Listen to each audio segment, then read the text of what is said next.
Alright, hello everybody. I hope all is doing well. This is Brics Part 9, and we're going to be talking about the multipolar world that Russia and China want, and Iran. Um, Turkey and Iran and members of Brics and some African countries are playing crucial roles in current international relations systems by improving their ties with Russia and China in economic, political, and military spheres. So, introduction. The study aims to analyze structure of the current international relations by referring to recent developments within the international relations systems, particularly focusing on the roles of Russia and China. So, historical background, blah blah blah, and current the characteristics of the multipolar international relations systems, trying to basically find out the current structure of the system and what's the focus, and probably how to challenge the United States dominance. Okay. Other BRICS countries, Brazil, India, and South Africa, have begun to challenge the political economic power of the US in Africa and Asia. However, most of this is going to focus on Russia and China. So,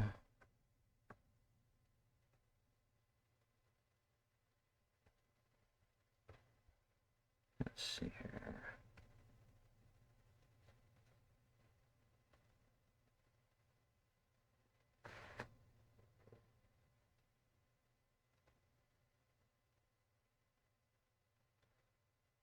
Okay, so they're trying to say that the multipolar international systems would decrease the possibility of war. Uh, I don't know about that.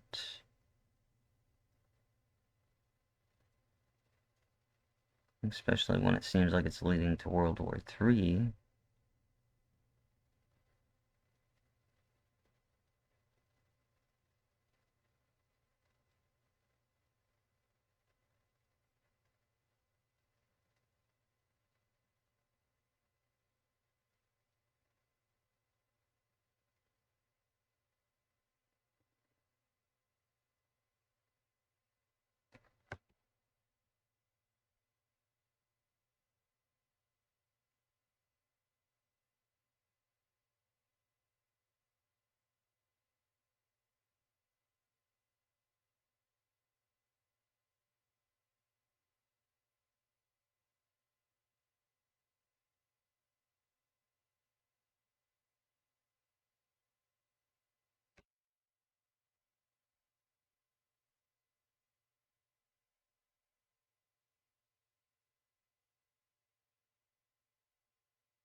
So far, it's just kind of going through history, nothing really.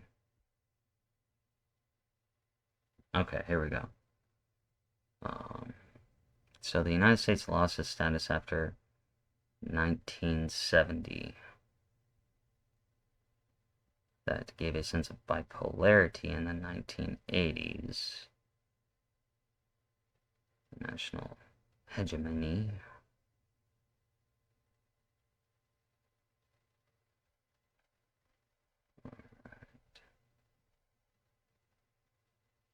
The bear as the savior of the post-Soviet Eurasia and then savior of the world. What's this? Okay, so one thing is I kind of disagree. I still think the Soviet Union is still in power because of Putin.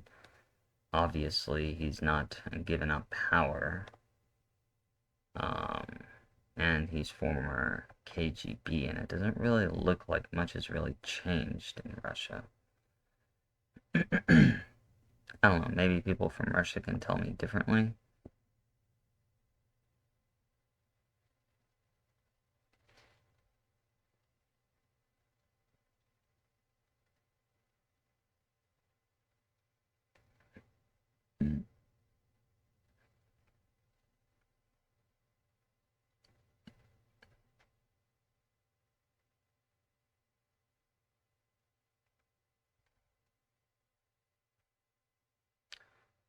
Russia has indicated signs of the Eurasianist geopolitical perspective in the regional conflicts, as well as by interfering into the parts of Georgia, it looks like, in 2008, followed the intervention of conflicts by forces in those areas. So Georgia was perceived as the picket of USA and NATO by Russia during this guy's presidency. On the other hand, Russia has played crucial roles in shaping Ukraine's politics since 2004. Okay, so Russia has been involved in Ukraine since 2004, especially politically. And that resulted in the annexation of the Crimea Peninsula to Russia as the federal district in 2014. In this area, Russia strengthened its impact in there by appointing its governors from Moscow, in spite of the reactions to the head of the Tartar Mihalias. I don't know if I pronounced that right. Deployment of Russian troops in Abkhazia and the annex of Crimea to Russia, apologize if I don't pronounce some of these weird words right, could be seen as a retaliation to the expansion attempts of NATO towards the Black Sea basin. Okay, so why do a lot of people believe that the United States took over Ukraine? It seems like, even if we did, it seems like Russia was manipulating Ukraine back in the day. Now to understand this, I think we need, I need further information on this. I'll see if some of the other peer review papers kind of like hint on this. But it seems like Russia was heavily involved in Ukraine before supposedly America came in. So that's interesting.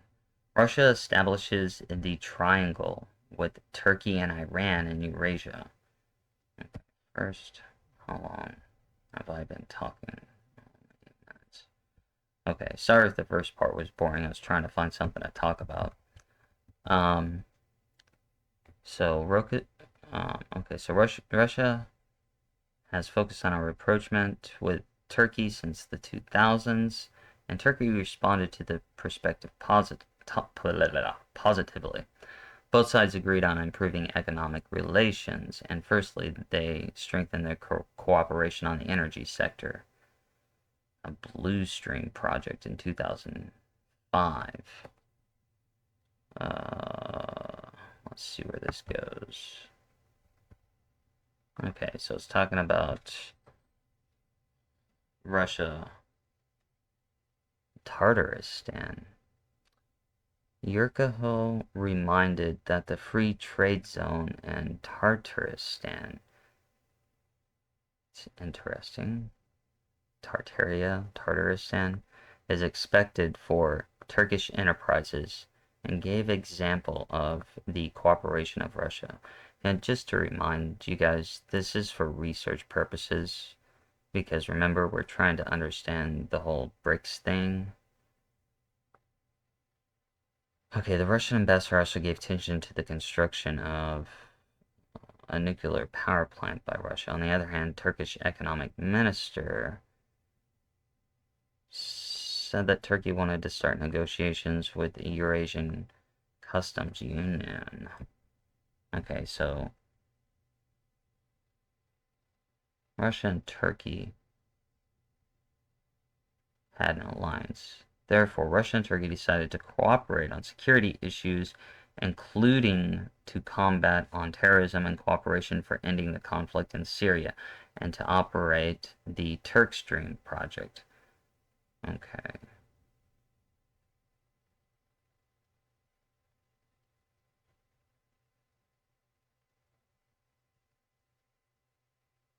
So, and there was also the shooting of a Russian plane by Turkey in autumn. So that kind of gave uh, some issues. But all of this mostly was about the Turk Stream to get a gas supply to Turkey, as well as southern and southeastern Europe.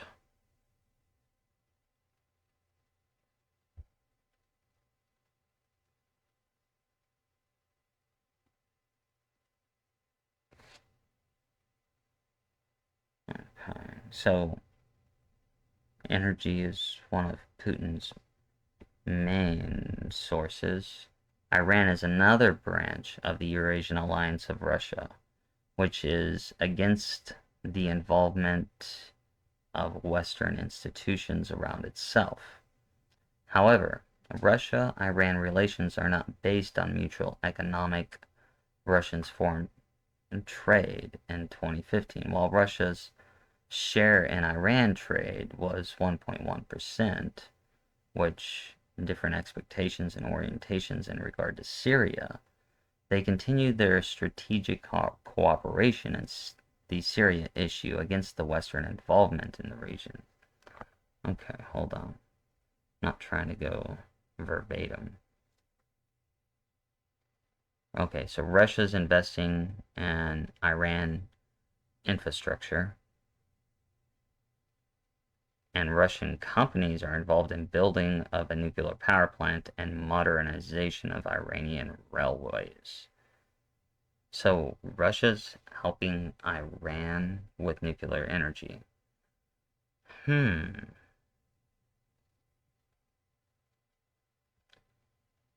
Russia and Iran share similar attitudes with Syria and Afghanistan, and both of them are against the involvement of Western institutions. Okay. Russia wants to have close relations with Iran due to its huge population and its crucial role in regional politics. Okay.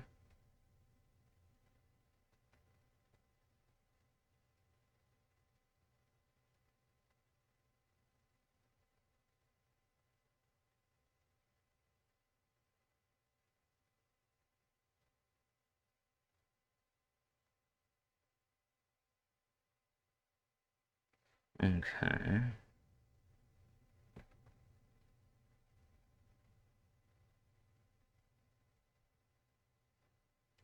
Okay, the European Union has become the biggest natural gas consumer version. Now, in a way that was, notice that when the major part of the war started with the bombing of the pipeline, um, the under the C1, because Europe gets a lot of its energy products from Russia, and that caused some issues. Um, and those and Trump was, because remember from a previous peer review paper, we know that Trump's policy was to keep uh, was to separate Russia from China and bring it closer to Europe. Well, when Biden came in, that all went to shit.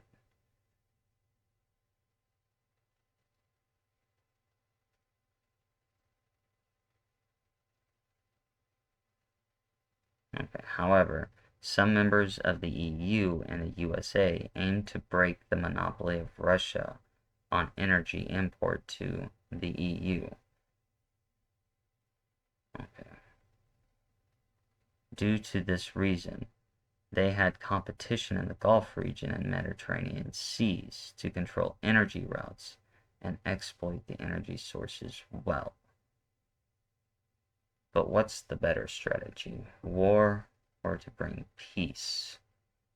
I kind of like Trump's policy with Russia, separate them from China, and that's really what needs to happen. Um, so we're gonna break this up. Okay, I've spent about 15 minutes on this, and we made it to page 5. So let's kind of go over a little summary, and the next time we'll go over Russia returns to Africa, and we'll talk about that if there's anything significant. So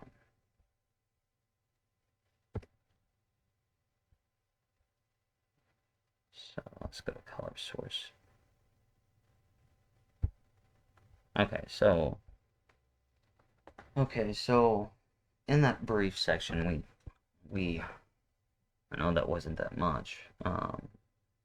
Some of the information was just kind of like introductory stuff, but so you have Russia. Okay, so they made they controlled a lot of the energy in Europe, and Trump was trying to probably maintain that, and that was probably some of the disruption that the Democrats and those powers to be didn't like, because Trump wanted to separate Russia from China and providing Russia some kind of economic independence, like Europe being focused on their natural gas and provided a safety net to keep war away. And Russia has been heavily involved in Ukraine since 2004. So that's something that you also don't hear a lot about in the media. You hear a lot of the United States taking over the region, but maybe that was the reason for that, or to kind of cause chaos a little bit. Because, like I said, the United States, especially Obama's trying to push, well, let's just say the Dem and the powers to be are trying to push World War III. Okay, so we got something there. And then Russia and Iran have been allies for quite some time too, because they have similar interests. Their interest isn't economic. It's just more of Western institutions that they don't like. Well, because the Western institutions try to dominate and control them, and they really don't like that. So that's what we've set up so far. So Russia's not innocent in the whole Ukraine thing, and Russia and Iran have had a pretty good alliance, which includes as military. So, which would make sense as to why Iran was selling drones to Russia that are in Ukraine. So anyway, okay, so, some good information. So we're going to stop there for today, and I will, next week we'll pick up right there. I'll try to finish it out next week if I can, but no guarantee. Anyway, y'all have a good one. Peace out, and bye. And this has been an Iran is a Russian bitch production.